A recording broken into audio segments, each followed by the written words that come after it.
Okay.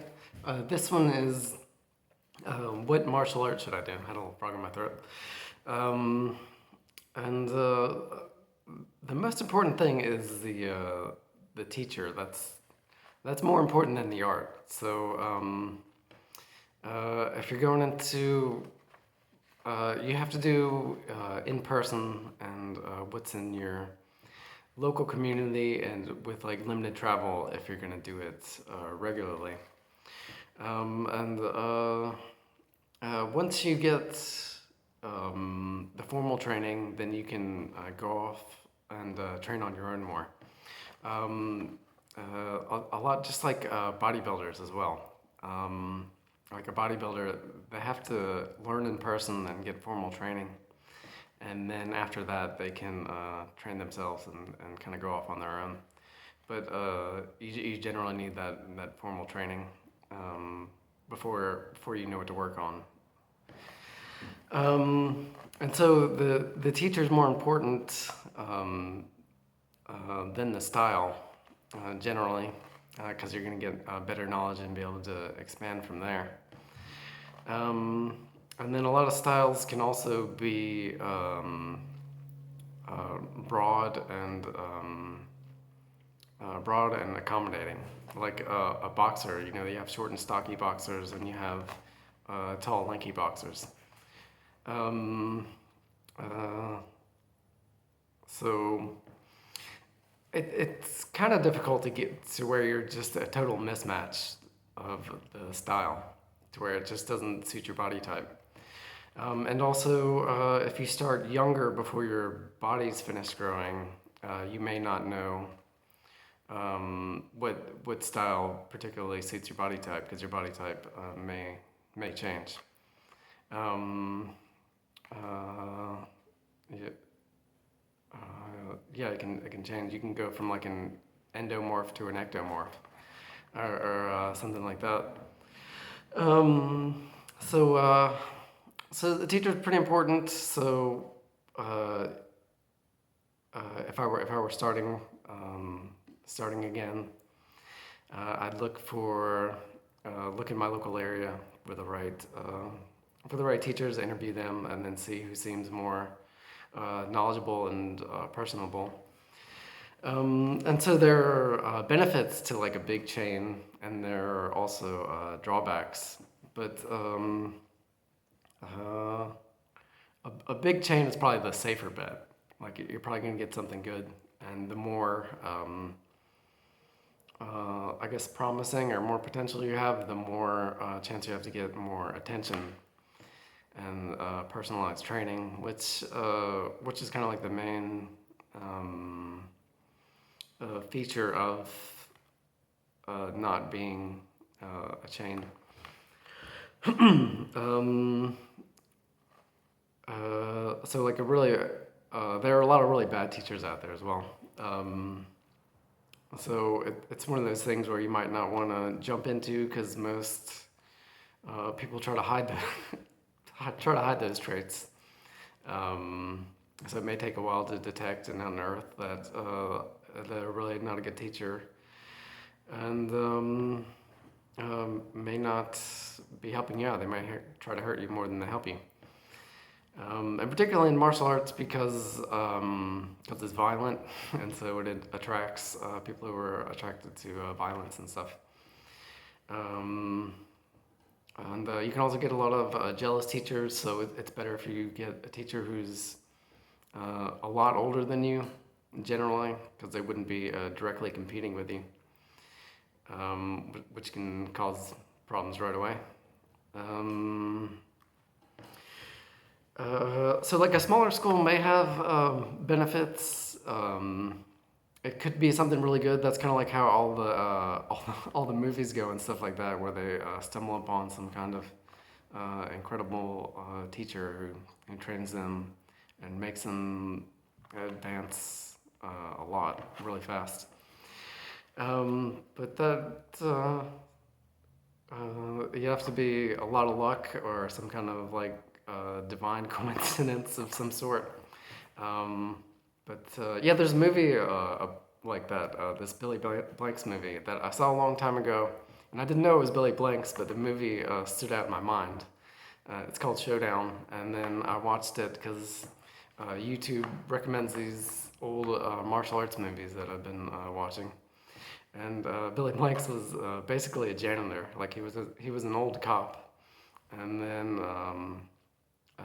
quits the force because he accidentally kills somebody, and then he becomes a janitor, and this kid is getting beat up uh, uh, by this guy who works out of this place like Cobra Kai, um, and he needs a trainer, and Billy Blanks saves him out and helps him out and trains him really well.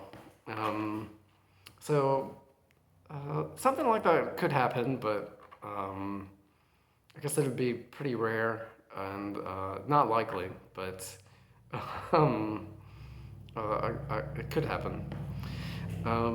So that's that. And then, so also I wanted to say that martial arts can be really all encompassing, all consuming. So you may pick up one piece of the puzzle and then be able to add other parts later. So whatever you do, as long as you work hard and progress and make progress at it, you can store that up and add that to other facets of your physical and mental ability later on.